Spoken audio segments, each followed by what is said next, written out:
So I turn it over to you, Meredith. All right. Thank you so much, Catherine. So as Catherine asked, how did we get here? And why has student debt become such a monster? Well, over the past several years, there's been a shift in government spending away from education.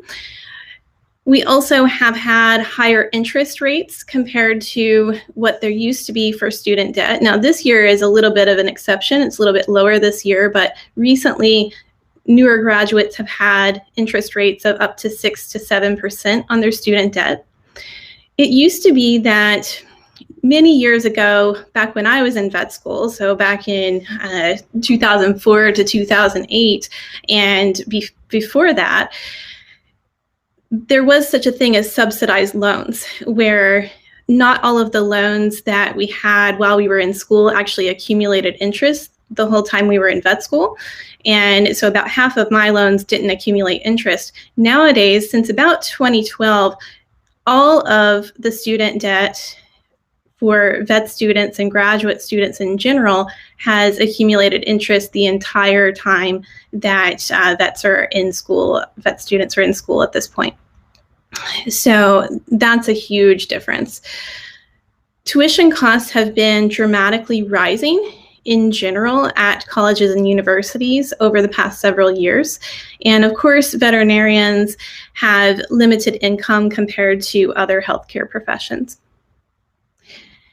And so in veterinary medicine specifically, student debt is increasing at a rate 4.5 times as fast as income is increasing for new graduates.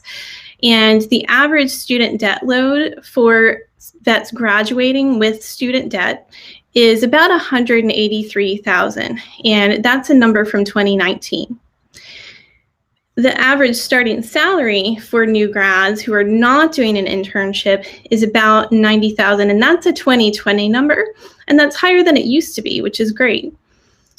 So the average debt to income ratio, or the ratio between student debt and income, is about 2 to 1, but we're also finding that about 20% of new grads have a debt to income ratio of 4 to 1, and that's a 2020 number.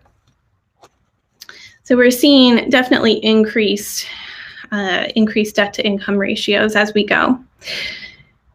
And so I want to talk a little bit about where those numbers come from, because I have people coming up to me saying, hey, 183,000, I'm seeing bigger numbers than that in my vet student class. And so one thing to keep in mind is that those are self-reported numbers. So those numbers come from the AVMA senior survey. And so not everybody responds to that survey. Another factor is that they could be responding with the amount of student debt that they borrowed versus the amount that they owe. So they may not be taking into account the interest that has accumulated while they're in school when they're responding to that survey. So the actual number may be higher than that 183,000 that we hear. And the AVMA does an excellent job at reporting, but they can only report on the data that they have. It just makes common sense. That's all they can report on. And so there are a lot of points of confusion surrounding student debt. And I see tons of conversations in the Debt-Free Vets group, and also, of course, at the Veterinary Financial Summit. And so one point of confusion is that previously the only option to pay off your student debt was to treat it just like any other debt. It was treated just like as if it was a car debt or credit card debt. It had to be paid off. Now we have more options to consider, which is great, but it can also be overwhelming. And so another thing that I've seen is that because of that, there's a disconnect in conversations between younger vets and older vets, or between newer grads and older grads, depending on how you look at it. And so if you take these vets who have been out of school for a while, and I've been out for 12 years, but if you're taking vets who have been out for 10, 15, 20 years, we're mentoring new grads in every other aspect of their career. So we're mentoring them on medicine, we're mentoring them in surgery, we're mentoring them as far as their career track goes. And so a lot of new grads are coming to me confused because they say, well, my mentor says that I should pay off my debt.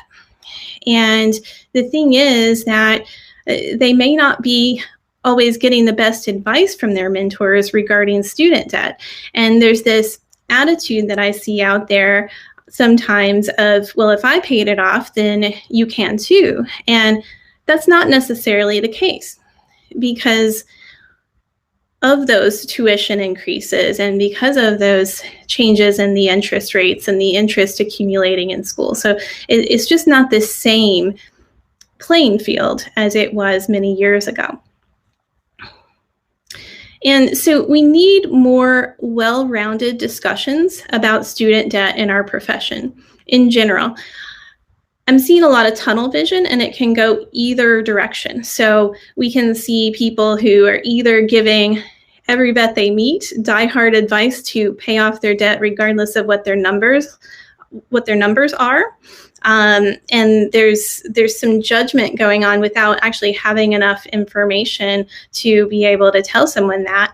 I'm also seeing tunnel vision the other way around. I'm seeing some student debt consultants, advisors, some speakers who are giving advice to go for the income-driven repayment plans, regardless of what vets' actual numbers are, including perhaps some vets who could actually afford to pay off their student debt. So let's open up our minds tonight, because there is no one-size-fits-all approach to student debt. It depends on the individual, it depends on their numbers, and to some extent it depends on their goals as well. And so my message for vets and students with student loan debt, and I'm going to come back to my opening toast a little bit here, is that it may not feel like it right now, but you will all be student debt free someday. And so whether you end up paying off your debt in less than 10 years and just really going after it, or whether you go for forgiveness over 20 to 25 years, it'll happen eventually. There's a lot of confusion and even hopelessness surrounding this subject in our profession, and tonight we're discussing strategies and solutions.